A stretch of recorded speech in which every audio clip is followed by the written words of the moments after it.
Let's check in with the president, who has finally hit the campaign trail for the midterms. Before that, I was down in a little further down in the middle of New York, and an outfit called IBM. They're investing in these chips for serious. Anyway, I won't go through them all, but. And yesterday he was in California when, in the midst of an energy crisis, he was trumpeting the loss of coal jobs and the closure of coal plants across the country. So it's going to become a wind generation. And all they're doing is going to save them a hell of a lot of money, and using the same transmission line that transmitted the coal-fired electric on. We're going to be shutting these plants down all across America and having wind and solar. Perhaps they should send Joe back down to the basement or his favourite Delaware beach to limit the damage. It's clear that the Democrats, from the president down, are not interested in campaigning on consequential issues, real issues like inflation, the energy crisis, the border crisis, the perilous state of the economy and the surge in violent crime.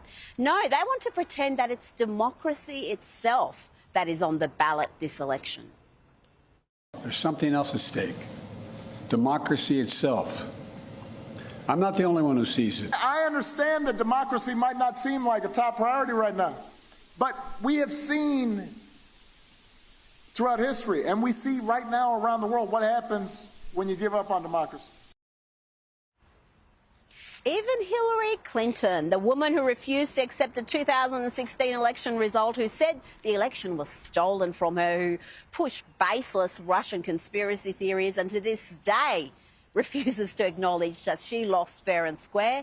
Yes, Madam Election Denier herself is claiming that voting for anyone but the current ruling party will threaten democracy itself. And she's already peddling conspiracy theories about the Republicans stealing the 2024 presidential elections. The 2022 midterm elections, and they are incredibly important. But we also have to look ahead, because you know what? Our opponents certainly are.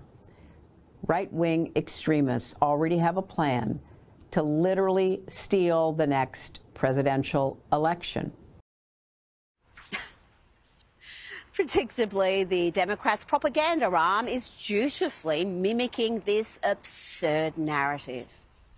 He made it clear that democracy is at stake this November. Democracy is at stake this November. Democracy is at stake. Our democracy is at stake. The future of our democracy is at stake. We all know democracy is at stake. This is the most important election coming up because democracy is at stake. Nothing less than the future of democracy is at stake.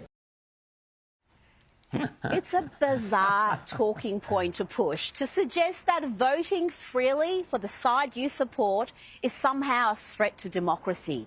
So engaging in democracy is a threat to democracy, according to Democrats. You know what? They can see a red wave coming and they have nothing to offer other than fear and division.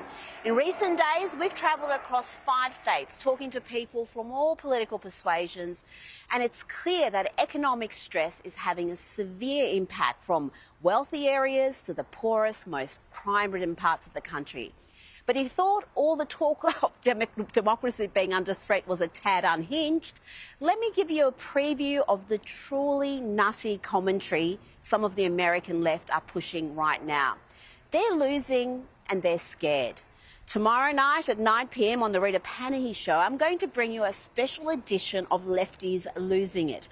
Here is a little preview featuring the ABC's Sunny Hostin comparing white Republican women to roaches, and MSNBC anchor Joy Reid claiming that inflation isn't really an issue. It's just a word Republicans have been teaching the electorate.